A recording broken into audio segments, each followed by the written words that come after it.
Baik Pak, sebelumnya perkenalkan nama saya Dr. Diana yang sedang bertugas pada hari ini. Sekarang saya akan melakukan konseling penyakit Bapak, yaitu diabetes ya Pak. Ya.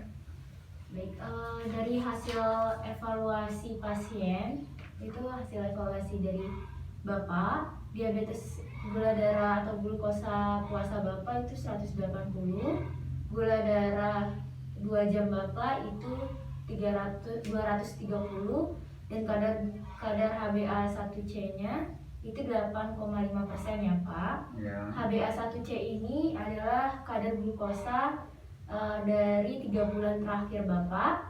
Ini semua melebihi ya Pak dengan dari target yang sudah ada, yaitu target glukosa darah Bapak. Glukosa darah puasa Bapak seharusnya tidak lebih dari 130 atau kurang dari 120. Kadar glukosa darah Bapak 2 jam sudah makan itu kurang dari 180 targetnya, dan HbA1c Bapak seharusnya di bawah dari 7% ya Pak. Ya. Baik Pak, ini berupa konseling ya Pak, agar Bapak dapat mencapai target yang sudah ditentukan. Kenapa? Agar tubuh Bapak lebih nyaman, lebih tidak sering enak badan, lebih bisa beraktivitas sebanyak, dan dapat mencegah atau memperlambat diabetes Bapak. Baik Pak, agar gula darah mencapai target kita yang sesuai dengan kita harapkan ya Pak, ada beberapa hal yang harus Bapak lakukan. Biasanya kami menyebutnya itu dengan 5 pilar. Yang pertama itu ada edukasi. Sebelumnya Bapak sudah mengikuti seminar mengenai diabetes dari Ikatan Dokter Indonesia Pak? Sudah. Yang Bapak tahu tentang diabetes itu apa Pak? Sedikit. Ya, diabetes itu apa Pak menurut Bapak? Kadar gula. Kadar gula ya? Ya. Baik, diabetes itu merupakan kadar gula darah di atas normal ya Pak. Biasanya penyebabnya diakibatkan oleh organ dalam di dalam tubuh Bapak, pola makan Bapak, pola olahraga Bapak, dan pola orang gemuk yang biasanya sering sekali beresiko mengenai diabetes ya Pak. Ya. Jadi semua orang dapat terkena diabetes. Jadi kita perlu kehidupan yang didisiplin Pak, agar kita dapat mencegah diabetes tersebut. Lalu yang kedua itu ada pola makan ya Pak. Sebelumnya saya ingin bertanya, apa Bapak sudah mengonsumsi makanan sehat Pak? Sudah. Sudah. Kalau boleh tahu porsinya banyak, sedikit, atau sedang-sedang saja Pak? Sedang. Sedang, tapi di sini kadar gula Bapak masih tinggi ya Pak. Apa Bapak suka makan cemilan sebelumnya? Iya. Oh, cemilannya apa aja Pak? Coklat sama biskuit. Oh, jadi Bapak sering ngemil tapi sedikit makan ya? Iya. Jadi yang dimaksud di sini adalah kita mengatur pola makan di mana porsinya tetap, namun masalah snacknya itu perlu kita perhatikan Pak. Jadi dalam pola makan itu kita ada 3J namanya, jenis, jumlah, dan jadwal Pak. Yang pertama jenis ini yaitu kita harus menghindari gula-gula ya Pak. Apa Ya. Bapak suka makan makanan manis Pak? Ya sedikit. Kalau jeroan? Jeroan nggak pernah. Jeroan nggak pernah. Oh, baik Pak, sebenarnya makan makanan manis ini dan jeroan ini bisa meningkatkan kadar gula Bapak. Makan apa saja boleh, namun jumlahnya harus diperhatikan ya Pak. Jadi makanan manis dan jeroan itu boleh-boleh saja kalau Bapak ingin mengonsumsinya. Namun Bapak juga harus memperhatikan jumlahnya ya Pak, agar Bapak tidak melebihi batas targetnya, sehingga gula darah Bapak pun tidak melebihi batas normalnya ya Pak. Lalu jumlahnya ini harus ditakar Pak, sesuai dengan aturan yang sudah ditetapkan. Seperti kita boleh mengonsumsi apapun yang sudah saya katakan tadi. Bapak boleh mengonsumsi coklat, Bapak boleh mengonsumsi gula, atau Bapak yang suka manis tetap boleh, namun jumlahnya dikurangi ya Pak. Iya dong. Bapak juga masih boleh kok mengonsumsi nasi. Jika ingin masih mengonsumsi nasi, Bapak boleh, namun kadarnya nasinya itu harus diperhatikan ya Pak. Ya. Baik, selanjutnya ada jadwal Pak. Bapak itu dapat mengonsumsi makanan 3 kali, yaitu makan seperti biasa pagi, siang, dan malam. Ya. Namun kadarnya yang diperhatikan Pak. Seperti kita, jika Bapak ingin tetap makan nasi, Bapak dapat mengukur dengan ukuran gelas biasa. atau aqua gelas Pak. Iya. Itu kalau pagi Bapak dapat mengonsumsi setengah gelasnya itu atau satu gelasnya. Makan siang dapat 1/4 atau 1/2 dari gelas tersebut. Dan makan malam dapat 1/4 dari gelas tersebut. Bapak dapat mengukur nasinya menggunakan aqua gelas tersebut ya Pak. Iya. Namun kita juga dapat menggunakan prinsip yaitu 55% karbohidrat, 20-15% protein, dan 25-30% protein. Namun untuk mengatur berapa potong tempe, tahu yang dapat dikonsumsi, Bapak dapat menemui ahli gizi ya Pak. Iya. Apa Bapak masih suka mengonsumsi gorengan-gorengan Pak? Iya. Berapa banyak Pak? 1, 2, atau 3 potong Pak? Yang nggak nentu udah nggak tahu. Oh, kalau buah-buahan Bapak masih suka mengonsumsi juga atau jarang? Jarang.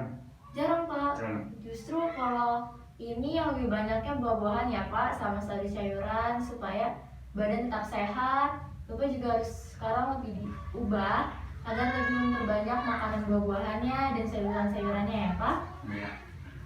Baik, yang selanjutnya yang ketiga ini ada olahraga ya Pak. Bapak sering olahraga nggak Pak sebelumnya? Saya suka olahraga lari. Lari. Iya. Biasanya berapa kali seminggu Pak olahraganya? 2 kali. 2 kali. Iya. Kalau boleh tahu Bapak olahraganya apa Pak? Lari, berenang, atau jalan cepat Pak? Lari, berenang, dan jalan cepat kok. Kalau boleh tahu rentang waktunya berapa menit Pak? Apanya? Rentang waktu olahraganya Bapak berapa menit? Ya kurang lebih 10 sampai dengan 15 menit. Tapi 2 kali seminggu ya Pak ini larinya. Kalau boleh tahu hari apa aja Pak? Sabtu Minggu biasanya itu.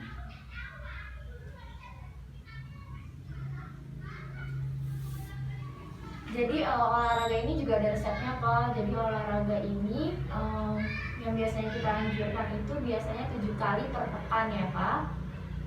Jadi dengan rata-rata olahraga setengah jam. Iya. Dan biasanya kalau Bapak emang sering bekerja atau bekerja biasanya dari jam 7 pagi hingga jam 5 sore baru sampai di rumah, dari Senin sampai hari Jumat, Bapak bisa melakukan olahraga dengan selang waktu ya Pak. Seperti hari Seninnya olahraga, Selasanya 3, Rabunya olahraga, Kamisnya juga tidak, boleh selang-seling hari ya Pak. Iya dong. Selain itu, Bapak juga dapat mengukur nadi ya Pak. Nanti saya akan contohkan bagaimana cara mengukur nadinya. Atau Bapak juga sekarang ada gadget yang atau jam tangan yang bisa mengukur nadi Bapak saat olahraga. Iya. Jadi olahraga bukan hanya olahraga saja Pak. Jadi Bapak pun harus mengetahui nadinya sebelum olahraga dan sudah olahraga ya Pak. Iya dong. Mungkin lebih bisa ditingkatkan untuk makanan sehatnya dan untuk olahraganya lebih sering lagi ya Pak. Baik, kita selanjutnya ke obat-obatannya Pak. Ini Ya. Bapak sudah 3 bulan gak kontrol. Ini kenapa Pak? Ya saatnya karena mungkin lagi pandemi dok. Lagi pandemi ya, jadi takut ya? Iya takut. Ini mau kontrol lagi karena tidak enak badan ya Pak? Lagi nggak enak badan.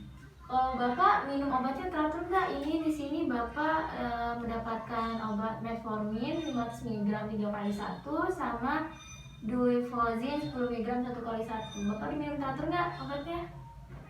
Kadang-kadang dok belum masuk bolong jadi nggak rutin minum obat saya dok. Aduh Bapak gimana ini? Kalau satu pekan Bapak bolong-bolongnya berapa hari Pak? 1 sampai dengan 2 hari. Sampai dengan 2 hari Pak. Iya. Nih, Bapak ini seharusnya minum obat dengan teratur ya Pak. Karena Iya. jika minum obatnya bolong-bolong, tentu saja efek dari obat tersebut tidak maksimal bekerja Pak. Jadi mungkin saat ini, setelah ini Bapak dapat mengonsumsi obat-obatannya dengan teratur ya Pak. Iya dok. Di rumah Bapak ada alat ukur untuk mengecek gula darah Pak? Tidak punya dok. Tidak punya Pak. Tidak punya. Atau di rumahnya ada, pokoknya di sekitar rumah jika ada apotik atau klinik, biasanya di sana menyediakan tempat untuk mengecek gula darah ya Pak. Bapak bisa datang untuk mengecek gula darah dan kontrol kembali ke saya atau ke rumah sakit manapun atau ke klinik untuk konseling Bapak ya Pak, agar Pak. Bapak juga lebih teratur dan gula darah Bapak mencapai target. Karena penyandang diabetes atau gula darah ini biasanya akan mengalami komplikasi, takutnya ya Kak, yang kita khawatirkan. Dan jangan sampai, karena biasanya yang penyandang diabetes ini mengalami komplikasi pada pembuluh darah kecil dan pembuluh darah besar Pak. Jadi Bapak juga harus mengetahui bagaimana kadar gula darah Bapak, sehingga Bapak mengetahui apa yang Bapak harus lakukan untuk mengontrol target gula darah Bapak ya Pak. Iya dok. Baik, biasanya pada pembuluh darah kecil ini menyerang bagian mata, di mana pandangan Bapak dapat kabur atau terjadi pendarahan dan gagal ginjal. Pada pembuluh darah besar, Bapak biasanya terkena serangan jantung atau kaki Bapak yang menghitam. Tapi Bapak tidak mengenai itu kan? Tidak dok. Belum ada efek mata kabur atau kaki yang mulai menghitam. Tidak dok. Baik, Bapak dapat mengonsumsi buah-buahan ya Pak, dan jangan lupa untuk olahraganya ditingkatkan kembali. Iya dok. Bapak juga dapat mengonsumsi makanan seperti biasa, di mana jenisnya, jadwalnya, dan jumlahnya dapat diatur yang sesuai dengan saya ucapkan tadi, dengan dapat mengukur. Kalau Bapak ingin mengonsumsi nasi, Bapak juga dapat mengukur dengan ukuran gelas aqua yang sudah saya jelaskan di awal, di mana pada pagi hari dapat mengonsumsi nasi dengan 1 gelas, pada siang hari 1/4 atau 1/2, dan pada malam hari 1/4 ya Pak. Iya dok. Dan Bapak lebih baik menghindari makanan manis ataupun jeroan-jeroan. Bapak dapat mengonsumsi makanan tersebut, namun jumlahnya dikurangi ya Pak. Yang biasanya makan, Bapak tadi suka biskuit dan coklat kan ya Pak? Biskuitnya dapat mungkin 1 sampai 2 atau 3 potong Iya. per harinya. Iya dok. Lebih sering olahraga, ditingkatkan kembali.